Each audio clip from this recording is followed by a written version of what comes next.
नमस्कार, जय हिंद दोस्तों। हम लोग बात करेंगे यूकेपीएससी मुख्य परीक्षा पेपर 6 सामान्य विज्ञान एवं प्रौद्योगिकी के बारे में। देखेंगे यहाँ से कौन कौन से प्रश्न आए थे।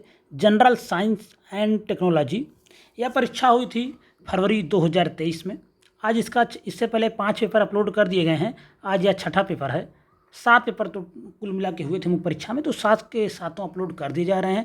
आप लोग जब भी मुख्य परीक्षा देने जाएंगे 2023 में जो फॉर्म आ रहा है तो आप लोगों के बहुत काम आएगा। भाग 1 देखते हैं। पार्ट 1 में कुल मिला के आपको 15 प्रश्न करने हैं। सभी प्रश्न अनिवार्य यहाँ से 2 अंक सभी के लिए निर्धारित हैं और जो उत्तर सीमा होगी वह है 20 शब्द, 200 नंबर का यह भी पेपर है। पहला प्रश्न है, विद्युत चुंबकीय तरंगे क्या हैं? पूछ रहा है विद्युत चुंबकीय तरंगे क्या हैं, इनके गुणों का उल्लेख कीजिए 2 नंबर में। दूसरा है, नाभिकीय विखंडन एवं नाभिकीय संलयन में अंतर पूछ रहा। बहुत सिंपल प्रश्न है। द्रवों के पृष्ठ तनाव पर ताप के प्रभाव को समझाना था। चौथा प्रश्न है, ग्लोबल पोजिशनिंग प्रणाली के अनुप्रयोग का उल्लेख करना था। जलागम को परिभाषित कीजिए तथा इसके महत्व का उल्लेख कीजिए। छठा है, जैवमंडल आरक्षण की अवधारणा क्या है, बायोस्फीयर रिजर्व के बारे में पूछ रहा है। 7वां प्रश्न है, प्रतिरक्षा विज्ञान के महत्व को समझाना था आपको। प्रतिरक्षा विज्ञान के महत्व को समझाइए। 8वां प्रश्न, सक्रिय प्रतिरक्षा एवं निष्क्रिय प्रतिरक्षा में अंतर समझाना था। 9वां प्रश्न है, खाद्य परिरक्षक क्या होते हैं, किन्हीं 4 परिरक्षकों के नाम आपको लिखना था 2 नंबर में। डिजिटल कंप्यूटर की विशेषताओं का उल्लेख करना था। 11 नंबर प्रश्न है, उत्तराखंड के किस क्षेत्र को इको संवेदनशील क्षेत्र घोषित किया गया है। 12 नंबर प्रश्न है, आणविक चिन्ह क्या हैं, इनके महत्व का उल्लेख कीजिए।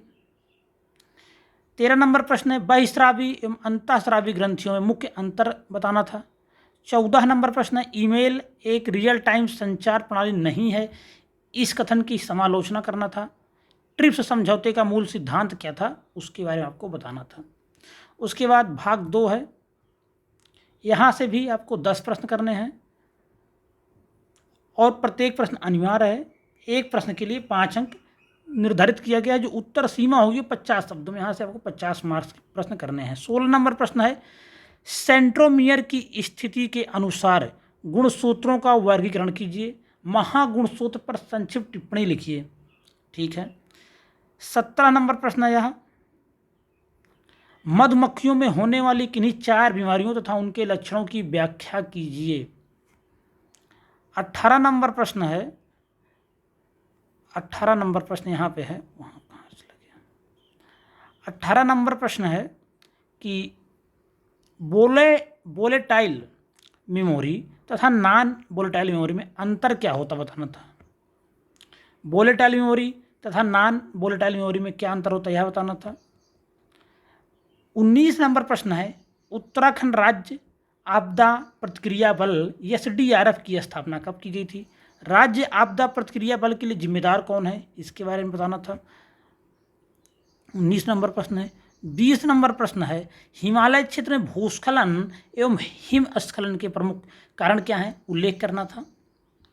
21 नंबर प्रश्न है, ओजोन परत के ह्रास के कारणों का उल्लेख करना था आपको।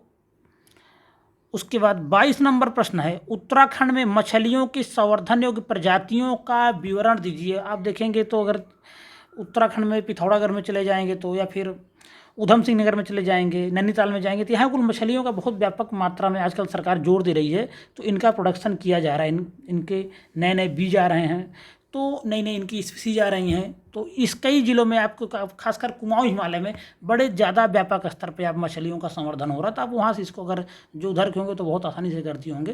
तो उत्तराखंड में मछलियों की संवर्धन योग्य प्रजातियों का विवरण दीजिए। उसके बाद 23 नंबर प्रश्न है, रक्त समूह O निगेटिव को सार्वत्रिक दाता क्यों माना जाता है, इसके बारे में बताना था। उसके बाद 24 नंबर प्रश्न, सौर सेल की कार्यविधि को समझाना था।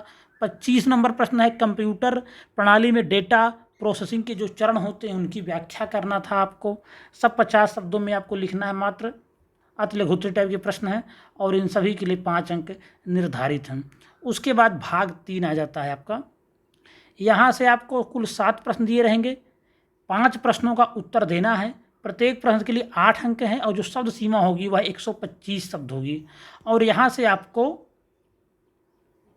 5 प्रश्न करने हैं और यहाँ से आपके 40 मार्क टोटल होंगे। 26 नंबर प्रश्न है ग्लूकोज की संरचना तथा उसके परीक्षण की विधि समझाइए।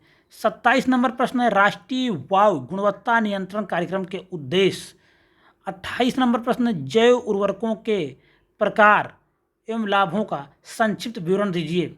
29 नंबर प्रश्न है ग्रामीण एवं शहरी योजना में के मध्य मुख्य अंतर क्या है। ग्रामीण एवं शहरी योजना के मध्य मुख्य अंतर क्या है। 30 नंबर प्रश्न है आपदा प्रबंधन चक्र एवं उसके जो अवयवों को समझाइए। आपदा प्रबंधन चक्र एवं उसके अवयवों को समझाइए।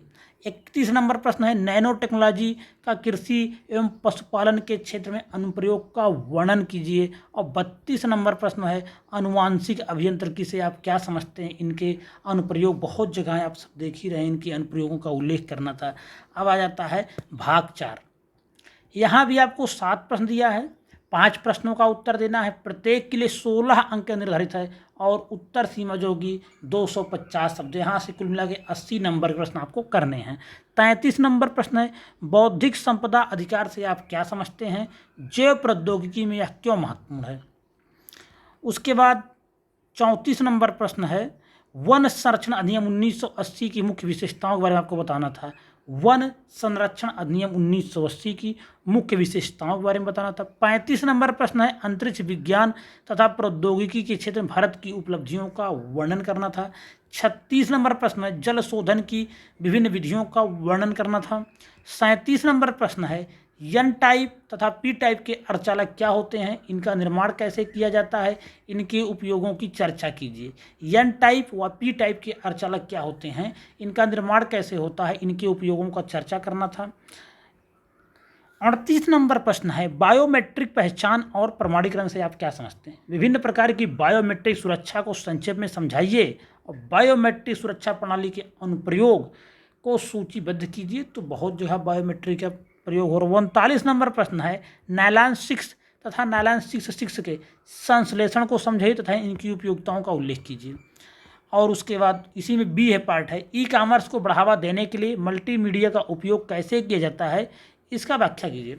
तो इस तरह से 39 प्रश्न आए थे पेपर 6 में सामान्य विज्ञान एवं प्रौद्योगिकी में 200 मार्क्स का।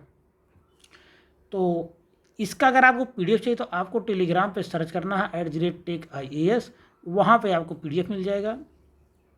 अगर आपको कुछ भी कहना हो, उत्तराखंड पीसीएस का फॉर्म भी आने वाला है अब 2023 का प्री, जो कि 2 जुलाई को निर्धारित है, लेकिन अब 2 जुलाई की एग्जाम तो होगा नहीं, फॉर्म डिले हो रहा है। तो जो भी होगा जैसे ही फॉर्म आ जाएगा यूकेपीएससी प्रीलिम्स के लिए बहुत बेहतरीन आपको तैयारी कराई जाएगी। बहुत कम समय में आपकी बहुत विधिवत तैयारी करा दी जाएगी और अच्छा रिजल्ट आप सभी लोगों को रहेगा जो भी टेक आईएएस पे जुड़े रहेंगे। तो वीडियो अगर पसंद आए तो लाइक करें, अगर चैनल को अभी तक सब्सक्राइब नहीं किया तो सब्सक्राइब कर लें। धन्यवाद।